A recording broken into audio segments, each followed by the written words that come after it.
अगर आप ये सोचते हो कि आप सिर्फ एक शरीर हो तो नहीं साहब जी, आप इस ब्रह्मांड का चलता फिरता एक रूप हो। आप जानते हो इसी ब्रह्मांड में कितने ऐसे तारों ने अपने आप को कुर्बान किया, तब जाकर आप और आपका ये दुनिया बन सका। इसलिए आज इस वीडियो में मैं आपको ये 3 चीजें बताऊंगा। सबसे पहला, ब्रह्मांड के शुरुआत से लेकर धरती पर जीवन बनने का पूरी कहानी, जिसमें आप जानोगे कि ब्रह्मांड में ऐसी कौन सी घटनाएं घटी जिससे आज हम इस धरती पे सांस ले पाते हैं। और दूसरा, आज हर एक व्यक्ति कभी न कभी ये जरूर सोचता है कि जीवन क्या है, जीवन का परिचय क्या होता है। तो आज मैं आपको ब्रह्मांड के नजर से बताऊंगा कि जीवन क्या है।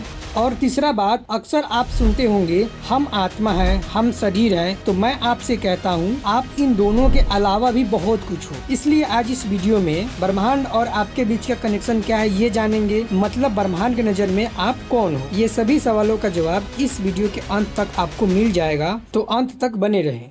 बिग बैंग के अनुसार लगभग 13.8 अरब साल पहले शुरुआती में ना कोई स्पेस था ना समय। पूरा ब्रह्मांड एक बहुत छोटे गर्म घने बिंदु में सिमटा हुआ था, जिसे सिंगुलरिटी कहा जाता है। यही छोटे गर्म घने बिंदु में मानो अचानक एक महाविस्फोट हुआ और ब्रह्मांड बहुत तेजी से फैलने लगा। इसी फैलाव से टाइम और स्पेस अपने अस्तित्व में आए थे। दोस्तों, इसी घटना को बिग बैंग कहा जाता है।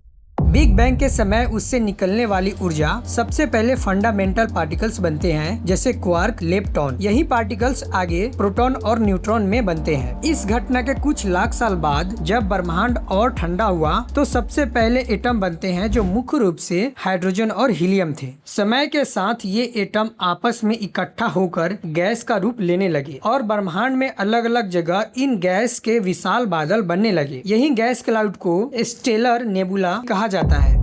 बिग बैंग के लगभग 20 से 30 करोड़ साल बाद जब पूरा ब्रह्मांड में हाइड्रोजन और हीलियम के विशाल बादल फैले हुए थे, तब ग्रेविटी के कारण ये बादल आपस में सिकुड़ने लगे, जिनसे इनके अंदर का तापमान इतना बढ़ गया कि इनमें न्यूक्लियर फ्यूजन शुरू हो गया और यही धीरे धीरे तारों का रूप लेने लगे। इस तरह पहले तारों का जन्म हुआ और जब ऐसे ही अरबों तारे ग्रेविटी के कारण एक साथ एक विशाल समूह में बंध गए, तो आकाश गंगाओं यानी कि गैलेक्सीज का निर्माण हुआ, जिसमें हमारी मिल्की वे गैलेक्सी भी मौजूद थी। अब समझिए, गैलेक्सी तो बन चुकी थी, लेकिन कहानी का सबसे दिलचस्प हिस्सा तो यहाँ से शुरू होने वाली थी, जो आगे चलकर जीवन बनाने में अहम भूमिका निभाने वाली थी। हमारी इसी मिल्की वे गैलेक्सी के अंदर अरबों तारे जल रहे थे, लेकिन ध्यान से समझिए, ये सभी तारे एक जैसे नहीं थे। अलग अलग साइज के इन तारों ने ब्रह्मांड के अलग अलग फैक्ट्री का काम किया। तो सबसे पहले बात करते हैं समान आकार के तारों की, जो हमारे सूरज जैसा था। इन तारों के बिल्कुल सेंटर में जब एक्सट्रीम हीट और प्रेशर से न्यूक्लियर फ्यूजन हुआ, तो हाइड्रोजन फ्यूजन से हीलियम बना और यही हीलियम फ्यूजन से कार्बन जैसे एलिमेंट्स में बदल गए।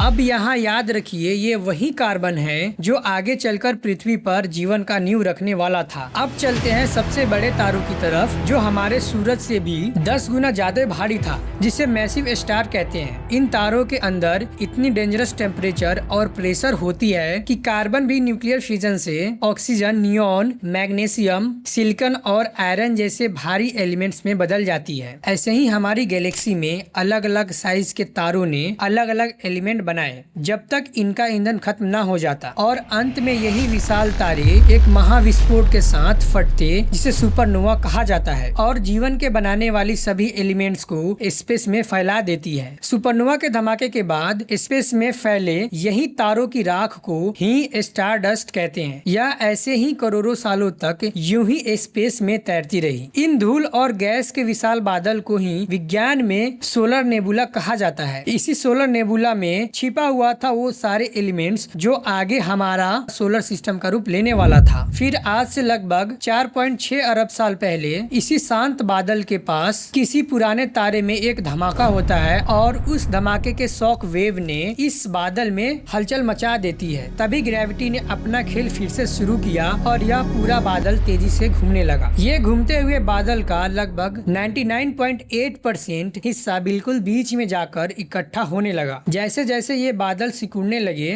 वैसे वैसे इनके सेंटर में टेम्परेचर और प्रेशर तेजी से बढ़ने लगा और एक समय ऐसा आया जब यही एक्सट्रीम हीट और प्रेशर से इनमें न्यूक्लियर फ्यूजन शुरू हो गया और एक नए तारे ने जन्म लिया। यह तारा कोई आम तारा नहीं था, यह हमारा अपना सूरज था, लेकिन जो बाकी 0.2% धूल बर्फ और पत्थर सूरज के चारों तरफ चक्कर लगा रहे थे उनका क्या हुआ, ये समझते हैं। वे छोटे छोटे पिंड ग्रेविटी के कारण एस्ट्रॉयड और चट्टान आपस में भयंकर स्पीड से टकराकर जुड़ने लगे। इन्हीं खौफनाक गर्म टक्करों से सोलर सिस्टम के बाकी ग्रहों ने अपना आकार लिया, जिसमें से एक था लावा से उबलता हुआ और आग से धधकता हुआ गोला, यानी हमारी पृथ्वी। शुरुआती समय में पृथ्वी पर आज के जैसा कोई ठंडी हवा या नीला समुद्र नहीं था। यह सिर्फ खौलते हुए लावे और धधकते हुए ज्वालामुखियों का नर्क था। करोड़ों सालों तक ऐसे ही चलता रहा। फिर धीरे धीरे पृथ्वी ठंडा होने लगी और इसकी ऊपरी सतह जमकर एक सख्त चट्टान में बदल गई। शुरुआती समय में धरती के पास कोई अपना पानी नहीं था, लेकिन सौर मंडल के बाहरी और ठंडे हिस्सों से अरबों बर्फीले धूमकेतुओं यानी कि कॉमेट्स और एस्टेरॉयड ने पृथ्वी पर लगातार बमबारी किया। जब ये बर्फ से भरे पत्थर धरती के गर्म सतह से टकराते तो भाप बनकर आकाश में इकट्ठा होने लगते। इसी भाप से पूरी धरती पर घने काले बादल छा गए और फिर शुरू हुआ एक महाबारिश जो बहुत लंबे समय तक लगातार बरसती रही। इसी बारिश ने धरती के विशाल गड्ढों को भर दिया और जन्म हुआ हमारे महासागरों का। अब समझिए, यहाँ तक धरती पे जीवन बनाने के लिए सभी चीजें मौजूद थी। फिर आज से लगभग 3.8 अरब साल पहले इन्हीं गहरे महासागरों के अंदर ब्रह्मांड का सबसे बड़ा चमत्कार हुआ और पानी में मौजूद हाइड्रोजन, कार्बन, नाइट्रोजन और फास्फोरस जैसे तत्व यानी एलिमेंट्स के बीच केमिकल रिएक्शन शुरू हुआ। और इस केमिकल रिएक्शन ने पहले सिंपल ऑर्गेनिक मॉलिक्यूल बने, जैसे एमिनो एसिड, फैटी एसिड और सिंपल शुगर। आगे यही सिंपल ऑर्गेनिक मॉलिक्यूल आपस में मिलकर कॉम्प्लेक्स ऑर्गेनिक मॉलिक्यूल बनते हैं, जैसे प्रोटीन और आरएनए। लेकिन यहाँ समझिए, अभी तक जीवन की शुरुआत नहीं हुई थी। फिर करोड़ों सालों तक चलने वाली इस केमिकल रिएक्शन में कुछ मॉलिक्यूल ने मिलकर एक बाउंड्री बना ली और बने प्रोटोसेल, जो लिविंग और नॉन लिविंग के बीच का एक ब्रिज था। यही प्रोटोसेल एक बबल जैसा स्ट्रक्चर था जो पूरी तरह जीवित नहीं था, लेकिन लाइफ का शुरुआत का पहला स्टेप इससे ही पड़ा। और धीरे धीरे इन्हीं प्रोटोसेल से विकसित होकर बने पहले सिंगल सेल ऑर्गेनिज्म, जिसे हम आज प्रोकैरियोटिक सेल कहते हैं। इसी के साथ ब्रह्मांड में अरबों सालों के उथल पुथल के बाद धरती ने पहली बार इन्हीं महासागरों में पहला जीवन को जन्म दिया। यही पानी से जीवन की शुरुआत होकर एवोल्यूशन के बाद जमीन पे पेड़ पौधे, जीव जंतु बनते हैं और आज के सबसे आधुनिक इंसान इन्हीं सभी प्रक्रिया के फल स्वरूप है। दोस्तों, अभी तक हम लोगों ने जाना ब्रह्मांड का शुरुआत कैसे हुआ, एलिमेंट्स कैसे बने, हमारी धरती अपने अस्तित्व में कैसे आई और जीवन का शुरुआत कैसे हुआ। ये सभी चीजें समझने के बाद अब चलते हैं अपने सवालों की तरफ और जीवन और ब्रह्मांड के बीच का कनेक्शन देखते हैं। सबसे पहला सवाल, ब्रह्मांड की नजर से देखे तो जीवन क्या है? उत्तर, अगर हम इसे सरल भाषा में समझे तो जीवन और कुछ नहीं बल्कि ब्रह्मांडीय ऊर्जा का एक विकसित रूप है। ब्रह्मांड की शुरुआत बिग बैंग से हुई, जहां से उत्पन्न ऊर्जा समय के साथ विभिन्न कणों और तत्वों में परिवर्तित होती गई। यही ऊर्जा अरबों वर्षों तक तारों और अंतरिक्ष में अलग अलग रूपों में मौजूद रही और आखिरकार पृथ्वी पर एक विशेष रासायनिक और जैविक प्रक्रिया के माध्यम से वही तत्व संगठित होकर एक सिंगल सेल ऑर्गेनिज्म का निर्माण करती है और एवोल्यूशन के साथ धीरे धीरे एक जीव का रूप ले लेती है। जब यह संरचना अपने अस्तित्व को अनुभव करने लगती है और अपने आसपास के वातावरण के प्रति संवेदनशील हो जाती है तो यही अवस्था को हम जीवन कहते हैं। इसे ऐसे समझिए, बिग बैंग से निकलने वाली ऊर्जा सबसे पहले फंडामेंटल पार्टिकल्स बनते हैं, जैसे क्वार्क, लेप्टॉन, और आगे यही प्रोटॉन, न्यूट्रॉन बनते हैं और ये पार्टिकल्स आगे एटम बनते हैं जो मुख्य रूप से हाइड्रोजन और हीलियम के थे। यही एटम आगे गैस क्लाउड बनते हैं जिनसे स्टार बनता है और इन्हीं स्टार में एलिमेंट्स बनते हैं जो जीवन बनाने के लिए सबसे जरूरी थे।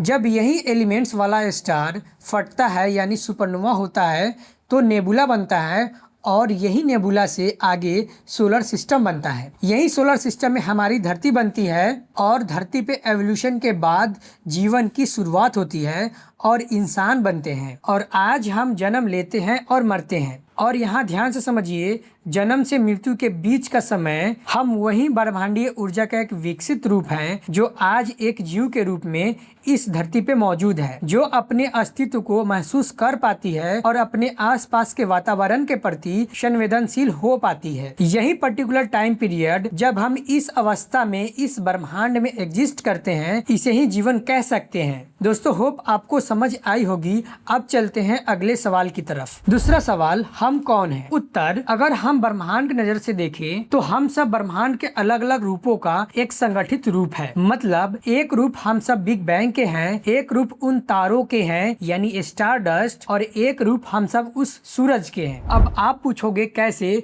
तो समझिए, हमारे शरीर का 99% हिस्सा इन 6 एलिमेंट से बना है, जैसे hydrogen, oxygen, carbon, nitrogen, calcium और फास्फोरस। यहाँ देखिए, हमारे शरीर में आज जितने हाइड्रोजन एटम हैं वे सभी बिग बैंग के समय बना था, मतलब 13.8 अरब साल पहले। इसलिए एक रूप हम सब बिग बैंग के हैं और बाकी एलिमेंट्स जैसे ऑक्सीजन, कार्बन, नाइट्रोजन, कैल्शियम और फास्फोरस etc ये सभी किसी न किसी तारे से आए हैं, इसलिए हम सब एक तारे का भी रूप है। और आज हमारे शरीर में मौजूद अधिकतम ऊर्जा सूरज से आती है, इसलिए हम सब एक रूप उस सूरज के हैं। आज हमारे अंदर इन सब में से कोई एक भी चीज हटा लिया जाए तो जीवन का अस्तित्व नहीं रहेगा। इसलिए मैंने बोला था हम सब ब्रह्मांड के अलग अलग रूपों का एक संगठित रूप है। दोस्तों, आज के लिए इतना ही। होप पूरा वीडियो आपको अच्छे से समझ आई होगी।